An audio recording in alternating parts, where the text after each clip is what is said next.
Hello and welcome back to Mr. Powers Teaches Algebra. Now we just talked about what inverses are, and so now what we're going to do is find some inverses. Okay?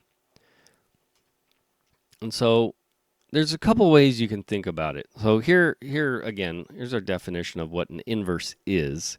Literally in algebra, what it means is we have an inverse. Two functions are inverses of each other if their composition gives you x. So f of g of x is x, then f and g are inverses. But we also have to have the other way. G of f of x is x.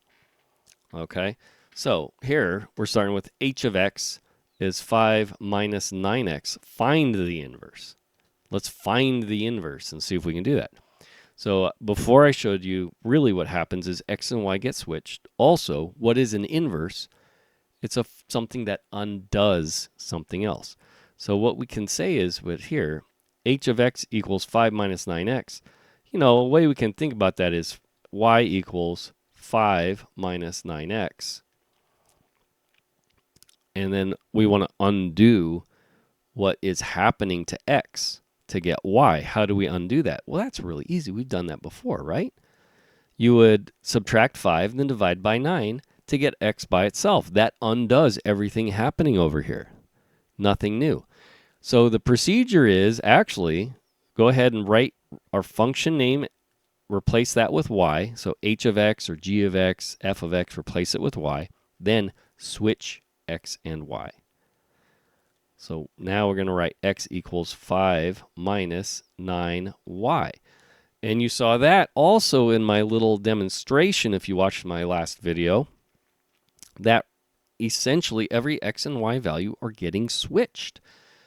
And so that's another way to think about it. Of course, if we do this now and I solve for y, I am undoing what was done before. So now we're going to undo. So we'll subtract 5 from both sides, subtract 5, and I get x minus 5 equals negative 9y. We'll divide both sides by negative 9. And we get y equals x minus 5 over negative 9. Good enough. Oh, but we wanted to write it using function notation. So the inverse function is going to be, we'll write it like this. Now we can replace y again with our name of our inverse. So h inverse of x. That is going to equal x minus 5 over negative 9. So there is our end solution right there. How do you test it? How do you test it? Well, do h of h inverse and do h inverse of h. I'll do one for now, and I'll let you do the rest. So let's do h of h inverse of x, right? And we should, hopefully, we want to get x, right? That's what we're trying to get. So let's see if we get that. What are we going to get? Right now, if we do this, h inverse, so h of h inverse, that's going to be the same as h inverse of x is x minus 5 over negative 9.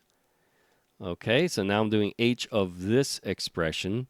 So that means I'm going to do 5 minus 9x. Oops. I wanted a different color. There we go. Okay. 5 minus 9 times x, but we're replacing x with my h inverse of x. So 9 times x minus 5 over negative 9. Well, negative 9 times negative 9 is 1.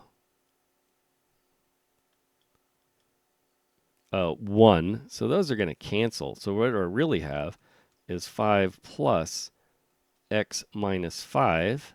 After I distribute that 9 in, those cancel. 5 and negative 5 cancel, and we get x. That's exactly what I wanted. H of h inverse of x is x. One more step would be now to check h inverse of h of x. See if we still get x. But I will leave that to you. One more example, and this is a good example to do because of the nature of rational expressions. These require just a slight bit more finesse. So we're going to do the same thing. Step one is always replace our function name with y. So we'll say, okay, now it's y equals 1 plus 2x over 7 plus x. Great. Step two, switch x and y because it's an inverse. X and y's get switched. Also, I'm going to want to undo everything happening to the x. So I'm just going to switch them out and pretend like I'm solving for y. So let's see here. Now we got x equals 1 plus 2y over 7 plus y. And now we need to solve for y. We need to get y by itself. This is a little messy. A little messy. Let's go ahead and multiply both sides by 7 plus y. I do not like my 7 plus y in the denominator there. Okay, and we're going to get, I'm going to distribute this. On the left, we have 7x plus xy equals 1 plus 2y. Now, once we have that, we're in pretty good shape because we're trying to solve for y. The trick now is to get every term with y on one side, every term with x on the other. So I think what I'll do is subtract 1 from both sides, and then I'll subtract xy from both sides. And that's going to get me my desired result because those cancel. I have 7x minus 1 on the left, and over here, these guys cancel, and I got 2y minus xy. Gorgeous.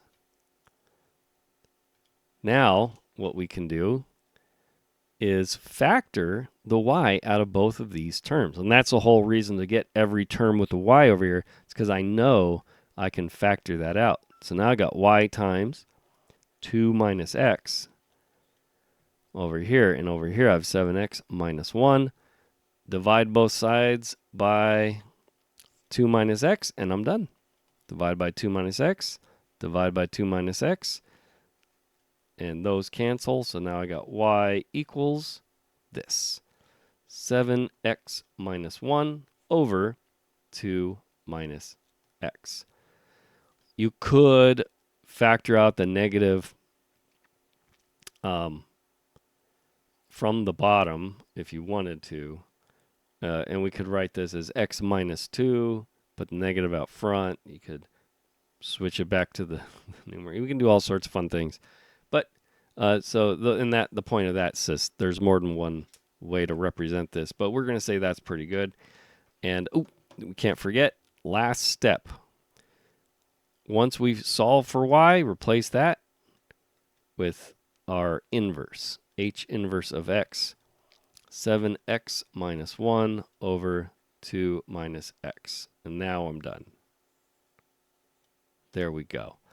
And again, to double check it, see if the composition of functions gives you x. H of h inverse of x and h of x, h inverse of h of x equals x. Ah, what a mouthful. All right. That'll do it. That's how you do these guys. They're really easy. It's a piece of cake to find an inverse function. This one's the hardest example. This one's the easiest. So until next time, enjoy doing math.